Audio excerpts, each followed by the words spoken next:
Hola, es un gozo poder estar nuevamente contigo el día de hoy. Mi nombre es Carlos Josué Guevara y soy el pastor y líder de Somos Eclesia. Somos la iglesia en todo lugar y el día de hoy realmente es un gozo que puedas acompañarnos. Espero que estés con alguien más. Siempre nuestro deseo es que puedas estar compartiendo quizás un momento de alimentos, un momento de compañerismo con tus vecinos, con familiares, con alguien a tu alrededor. Y no solamente tener ese momento, pero también poder alabar el nombre de Dios y poder aprender de la palabra de Dios juntos y así poder ser la iglesia en todo lugar. Así que gracias por acompañarnos el día de hoy.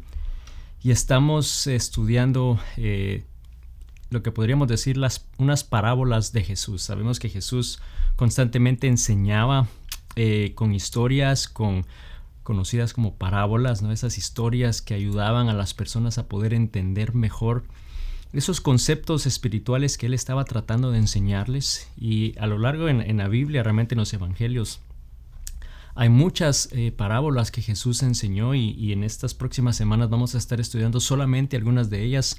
Y el día de hoy quiero hacer lo mismo, quiero poder enseñar y hablar sobre una parábola en particular, pero quiero que vayamos al pasaje bíblico y que podamos ver qué parábola es y qué es lo que Jesús quiere hablarnos a través de esta parábola. Así que donde tú estás el día de hoy, te invito a que abras tu Biblia a Lucas 10, del versículo 25 en adelante, y vamos a irlo leyendo por partes, así que acompáñame en la lectura. Dice: cierto día, un experto en la ley religiosa se levantó para probar a Jesús con la siguiente pregunta: Maestro, ¿qué debo hacer para heredar la vida eterna?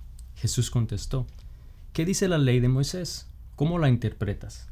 El hombre contestó: ama al Señor tu Dios con todo tu corazón, con toda tu alma y con toda tu fuerza y con toda tu mente, y ama a tu prójimo como a ti mismo. Correcto, le dijo Jesús, haz eso y vivirás. El hombre quería justificar sus acciones, entonces le pregunta a Jesús: ¿y quién es mi prójimo? Y vamos a detenernos un momento antes de continuar. Y quizás hemos oído este versículo antes, quizás hemos leído sobre esta historia antes, donde este hombre religioso, este fariseo, lo más seguro, le pregunta a Jesús cómo heredar el reino de Dios y Jesús le dice qué es lo que dice la ley, qué es lo que dice la Biblia, y hemos oído de estas dos reglas de oro, ¿no? Del amar a Dios por sobre todas las cosas, con todo tu corazón, con toda tu mente, y a tu prójimo como a ti mismo. Y sabemos de que lo hemos oído antes, y este hombre que sabía la ley, que sabía lo que eso significaba, le hace una pregunta a Jesús, yo diría un poco tonta, haciéndose el ingenuo, que él no sabía quién es mi prójimo. Le hace a Jesús esa pregunta. Yo creo que era una manera de justificar el hecho que él seguramente no estaba haciendo lo que la ley le estaba diciendo: amar al prójimo como a ti mismo. Sin duda alguna él no lo estaba haciendo, y creo que si somos muy honestos, yo creo que nosotros muchas veces tampoco hacemos lo mismo. Entonces vemos que Jesús capta eso que él estaba tratando de hacer con esa pregunta un poco ingenua, o haciéndose el ingenuo, y le responde de la siguiente manera. Vamos a continuar leyendo en el versículo 30 de Lucas 10. Dice: entonces Jesús le respondió con una historia. Dice: un hombre judío bajaba de Jerusalén a Jericó y fue atacado por ladrones. Le quitaron la ropa, le pegaron, lo dejaron medio muerto al costado del camino. Y un hombre sacerdote pasó por allí de casualidad, pero cuando vio al hombre en el suelo, cruzó al otro lado del camino y siguió de largo. Y nos vamos a detener ahí un momento. Vemos entonces que este hombre dice que era un hombre judío, que era de la tribu de Israel, de la tribu de Judá donde él vivía, y estaba caminando, iba en dirección de una ciudad a otra, y dice que fue golpeado, que fue asaltado, lo dejaron casi muerto en la calle. Y pasa un sacerdote, otro judío, otra persona del mismo grupo étnico, se podría decir otro paisano, ¿no? Que pasó por ahí en el camino. Y era precisamente otro sacerdote, igual al que le estaba contando esta historia. Y dice que él cruzó al otro lado del camino, ignoró que lo que estaba sucediendo, ignoró que él estaba ahí y siguió de largo. Y te pones a pensar, pero ¿cómo pudo un sacerdote hacer eso? ¿Cómo pudo un pastor haber hecho eso? Bueno, antes de que quizás juzguemos un poco severo a este hombre, vamos a hablar un poquito más, porque si somos muy honestos, ¿cuántos de nosotros hacemos lo mismo hoy?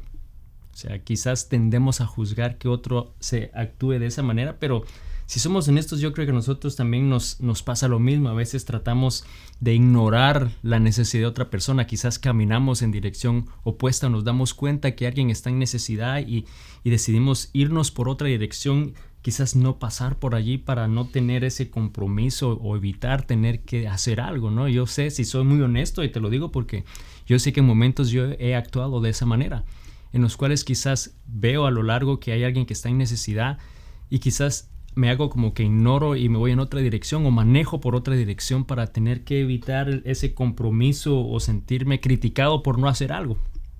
Creo que si somos honestos todos hemos hecho eso. No hemos sido muy distintos a este sacerdote, pero quizás somos rápidos a juzgar cómo puede este hombre hacer eso, ¿no? Y si fuese hoy en día, ¿cómo puede un líder hacer eso? ¿Cómo puede un pastor hacer eso? Ahora, algo que sí tenemos que entender un poquito es que en ese entonces el contexto de lo que significaba ser un sacerdote en esa época, en ese pueblo, en ese momento, según la ley mosaica, que era lo que decía Levíticos y Números, pues habían ciertos rituales de pureza que ellos debían mantener. Un sacerdote tenía que mantenerse ritualmente puro para poder realizar ciertas funciones dentro del templo. Entonces, para ellos el tocar un hombre herido, un hombre que probablemente tenía sangre encima, el tocar la sangre o tocar un cuerpo de alguien que estaba muerto, lo que significaba era que estaba entonces ya contaminado ritual y ceremonialmente, que ya no podía entonces ejercer ciertas cosas porque ya no estaba puro, ya estaba contaminado, ya estaba sucio. Entonces al sacerdote, quizás al acercarse a este hombre y tocarlo o tocar la sangre, iba a quedar impuro, representaba esa impureza en su vida, entonces iba a impedir que cumpliera ciertas áreas ministeriales. Ahora, eso no es una excusa. Eso no es una excusa porque esta pureza o esta impureza, se podría decir, era algo temporal, era algo que simplemente entonces él tenía que hacer otra serie de cosas para poder purificarse, para poder limpiarse, pero no era algo que lo sacaba completamente de ya no ser un sacerdote o que le impidiera continuar siendo sacerdote. Simplemente era cierta impureza temporal que él debía de liderar, pero vemos claramente que para ese sacerdote en esta historia entonces era más importante y estaba más preocupado el tener que cumplir la ley religiosa al pie de la letra y mantener esa pureza que hasta cierta manera el mostrar cuidado, amor, compasión a la necesidad de otra persona. Para él era más importante eso que no la necesidad de otra persona, el amor por otra persona, y a eso es a lo que Jesús estaba entonces señalando como una acción quizás hipócrita o falta de amor y compasión en la vida de este hombre. Esa pureza simplemente al ayudar y al él quedar impuro, pues podía hacer nuevamente lo necesario para poder quedar nuevamente puro y poder continuar con su ministerio. Pero preferían entonces y se enfocó más en cumplir esa ley que en ayudar al necesitado, al que estaba a su alrededor. Y si somos muy honestos hoy en día, quizás nosotros nos damos cuenta que hay muchos líderes cristianos que se preocupan más por cumplir esas reglas religiosas y esa religiosidad de la ley que mostrar compasión, que mostrar amor, que mostrar preocupación por las necesidades de los demás. No vamos a decir que todos son así, pero sí hay personas que hacen eso y que vemos que sucede eso. Y Jesús aquí entonces está señalando esa actitud. Dice, ¿cómo puedes decir que amas a tu prójimo como a ti mismo si estás prefiriendo ese cumplimiento de ley en vez de realmente ayudar al que está en necesidad? De alguna manera le estaba hablando a él mismo, a ese religioso, porque el que le hizo esa pregunta era otro religioso igual a este hombre que en la historia ignoró, ¿no? Y sin duda alguna, lo más seguro, este hombre con esta pregunta de quién es mi prójimo estaba haciéndolo porque sin duda alguna él también quizá no ayudaba al necesitado. Sin duda alguna él hubiera hecho lo mismo que este otro religioso en esa historia. Él quizás no se relacionaba con gente que considerada impura, ¿no? O que pudiera tener riesgo de quedar impuro él. Quizás su círculo de amistades eran similares, no había una compasión, no había un amor por la necesidad de otras personas. Y de nuevo, si somos muy honestos, yo creo que líder, pastor o no, el día de hoy, todos somos y actuamos igual. En alguna manera muchas veces nos preocupamos más por otras reglas religiosas, por si estamos de acuerdo en lo que este pasaje dice o no, o si nos enfocamos en qué versión de la Biblia es la que estás leyendo y si la otra no es la que tú apruebas, pues está incorrecta, o si un sermón es expositivo o no, si estás predicando en serie o no, si estás predicando simplemente pasaje por pasaje o no. Y vemos que hay cierta área en nuestra vida que a veces podemos mostrar más ese deseo de cumplimiento de ley y reglas religiosas que no quizás el de mostrar compasión o mostrar amor o mostrar paciencia o preocupación por las necesidades de otras personas. A veces damos más prioridad a eso, y entonces aquí es que Jesús dice, entonces es como puedes decir que amas al prójimo como a ti mismo si eso es lo que estás haciendo.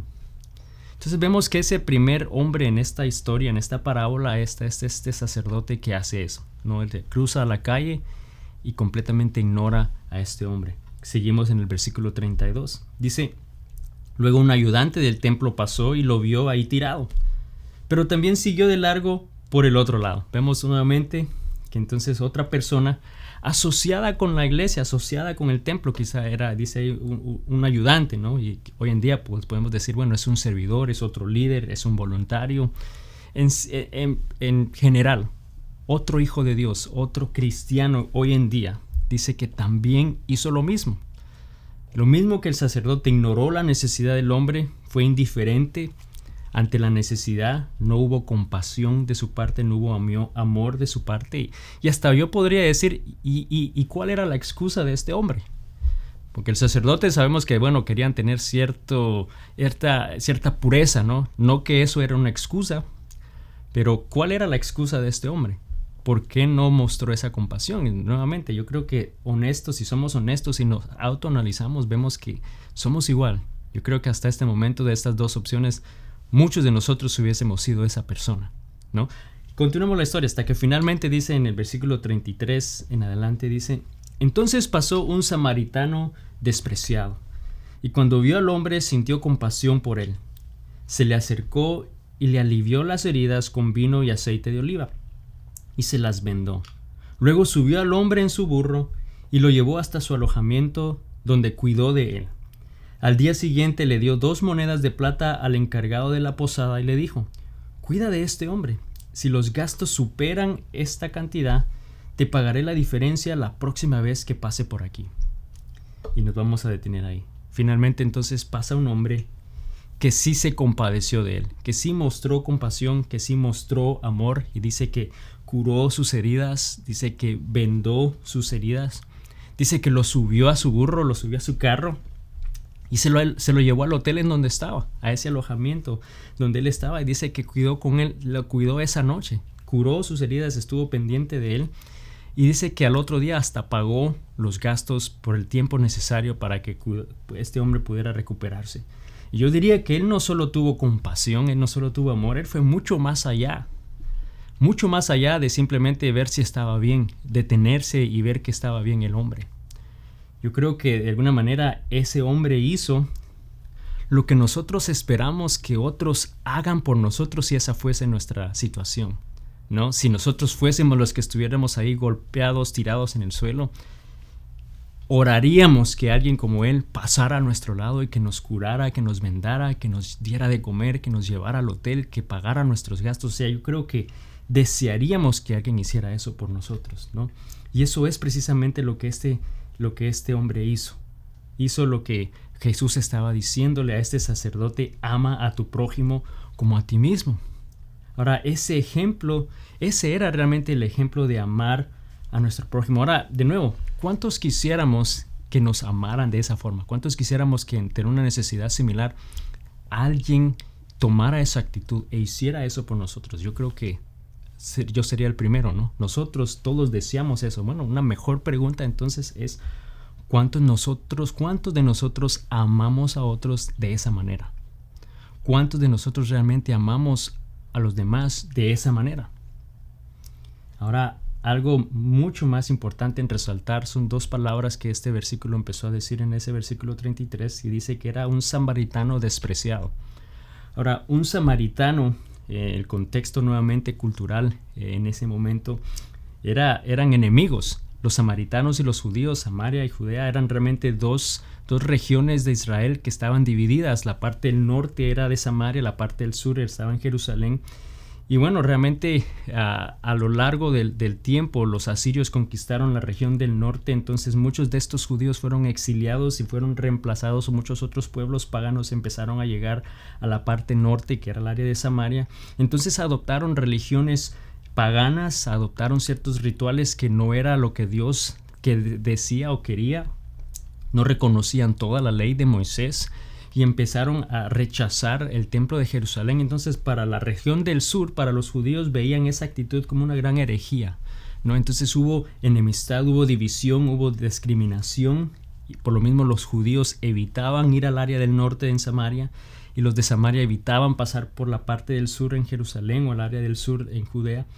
Y vemos entonces que los fariseos hasta consideraban el tocar a un samaritano era algo tan impuro y contaminante como tocar a un muerto, ¿no? O sea, llegaban a ese punto de ni siquiera tocarse ni verse. Esa era realmente la rivalidad, la enemistad que había entre los samaritanos y el pueblo de Israel, y los judíos. Había violencia aún ocasionalmente en ambos, y en Juan capítulo 4 versículo 9 la Biblia nos dice que los judíos no se tratan con los samaritanos. O sea, es claro, era evidente esa enemistad que había entre ellos, y fue precisamente un samaritano, o sea, uno del bando opuesto, un rival, un enemigo, alguien que no debería estar en esa región, porque esto sucedió en la parte del sur, desde de Jerusalén a Jericó. Entonces estaban en el área de los judíos, de Judea estaba ahí, y vemos que ese es precisamente el hombre que ayuda a este hombre. El menos indicado, el que menos quizás pensamos. Y no solo eso, dice que era un samaritano despreciable. O sea, hasta cierta manera era hasta despreciado por su propia gente. No querido por su propia gente. O sea, podemos pensar que era alguien realmente tan detestable, que era lo peor, el que menos quizás esperaríamos que hiciera algo. El que quizás el día de hoy nosotros vemos como alguien marginado, el que quizás ha señalado por un pasado vergonzoso, el que quizás ha tenido un pasado sucio, el que quizás ha venido de una vida dura y difícil, quizás combatiendo ciertas adicciones y ciertos problemas en su vida, quien nosotros diríamos, quizás yo nunca ayudaría a una persona así si está en una condición de vagabundo en la calle, o mucho menos pensar que esa persona pudiera hacer eso por nosotros a ese punto de lo que este samaritano hizo. Y fue precisamente él, alguien considerado enemigo, alguien que quizás no se esperaba una acción de su parte así. Fue él el que mostró compasión, fue él el que mostró amor, fue él el que cuidó a este hombre, el que cuidó y pagó por su bienestar.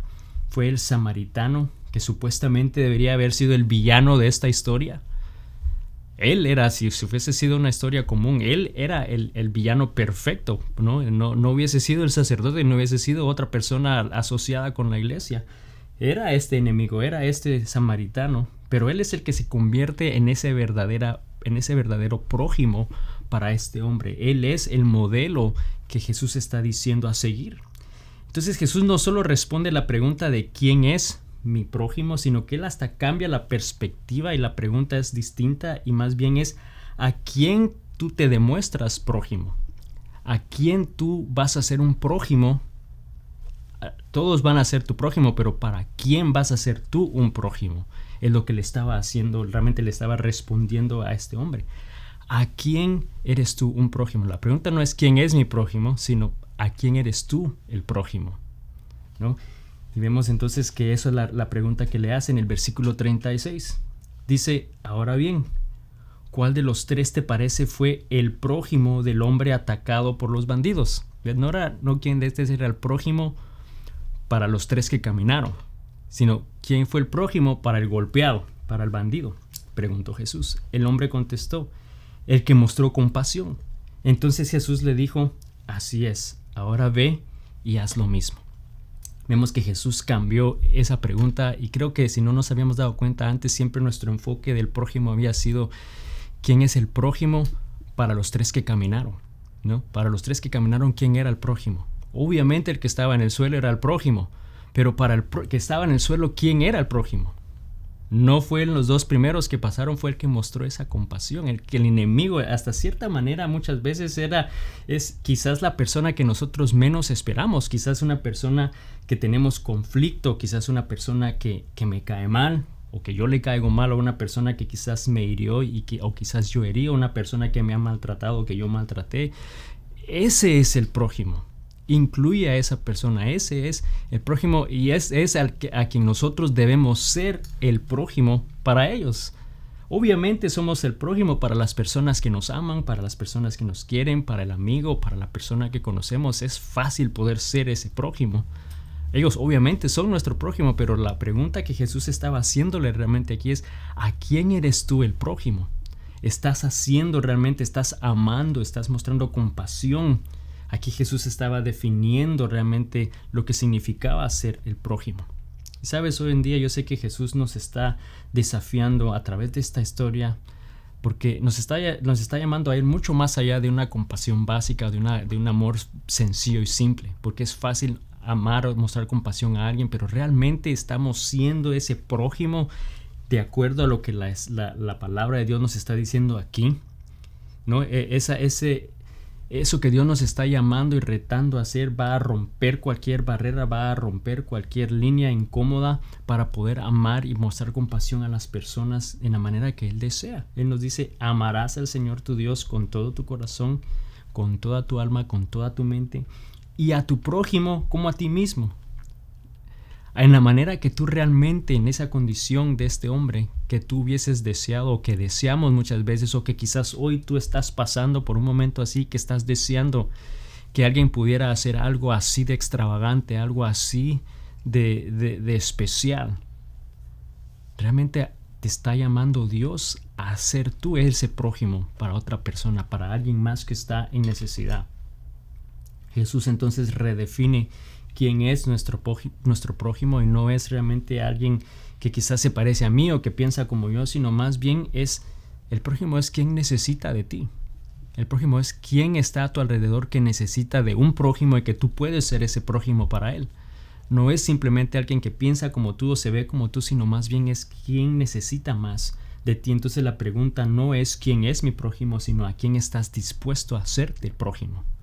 A quién tú vas a poder impactar la vida de ella o de él o de ella con amor y con compasión, de acuerdo a lo que la Biblia nos está diciendo. Significa que debemos de realmente estar dispuestos a hacerlo. Dios está llamando a cada uno de nosotros a ser como ese buen samaritano, no como este hombre, y que en algún momento estuvo dispuesto a dejar cualquier conflicto, cualquier línea cultural, enemistad política, y mostrar esa compasión por otra persona. Dios nos está llamando a hacer eso, porque tal vez esa persona herida, esta persona golpeada, puede ser alguien que está en tu casa el día de hoy, puede ser alguien que está en tu hogar, puede ser alguien que trabaja contigo en donde tú estás trabajando, o que tú estudias con esa persona.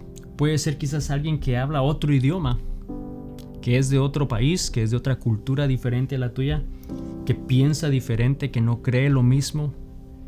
Ese es el prójimo al cual Dios te está llamando a que tú te hagas un prójimo para ellos, para esa persona. Puede que tú seas la expresión viva del amor de Cristo para esa persona. Y como le dijo Jesús a ese religioso, le dijo: has dicho lo correcto, ahora ve y haz lo mismo. Y entonces en esta parábola, con esta ilustración de ese hombre, ¿no?, que este samaritano, que demostró compasión, Dios nos dice a nosotros también lo mismo: ve y haz lo mismo, ve y ama de la misma manera que Jesús ama, ve y muestra compasión de la misma manera que Jesús muestra compasión, ve y toma conciencia de las necesidades de otras personas, está dispuesto a ayudarle en la manera que Él lo haría por nosotros. Así que el día de hoy yo quiero retarte a que pienses por un momento: ¿a quién puedes tú ser un prójimo en la vida de alguien a tu alrededor? Piénsalo.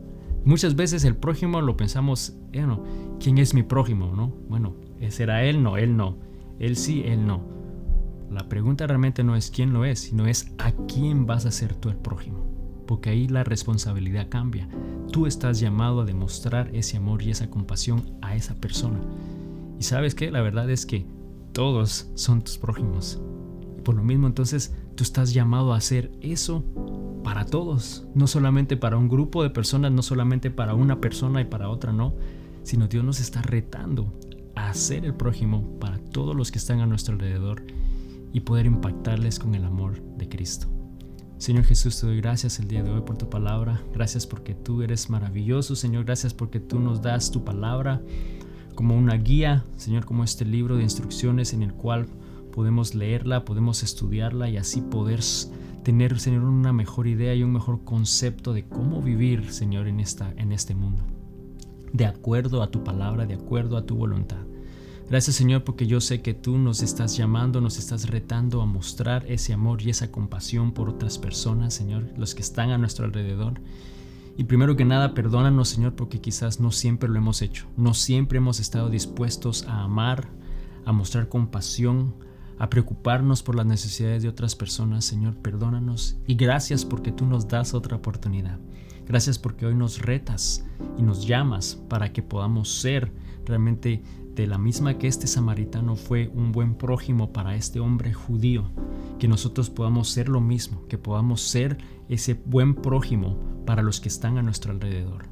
Gracias por tu palabra el día de hoy, en el nombre de Jesús. Amén. Y amigo, amiga, solo quiero recordarte el día de hoy que el enemigo es astuto y él va a hacerte pensar que quizás a tu alrededor las personas no merecen o no necesitan de tu ayuda. Pero recuerda que Dios está poniendo el reto, como lo hizo en ese sacerdote que hizo esa pregunta, está poniendo ese reto en nosotros hoy. ¿A quién nosotros podemos ser ese buen prójimo? Y yo te animo a que confíes en lo que Dios pone en tu corazón en ese momento. Quizás puede haber temor, quizás puede haber un momento de prueba, pero aún en ese momento recuerda que Dios está a tu lado y que te está llamando a que seas sus manos, que seas sus pies, que seas su voz, que seas realmente ese conducto en el cual el amor de Cristo se manifiesta. Y recuerda que Él te tiene en sus manos, que Él te sostiene en todo momento y que te está diciendo: hijo mío, confía en mí. Confiemos en Dios esta semana. Que Dios te bendiga. Nos vemos la próxima semana. Bendiciones.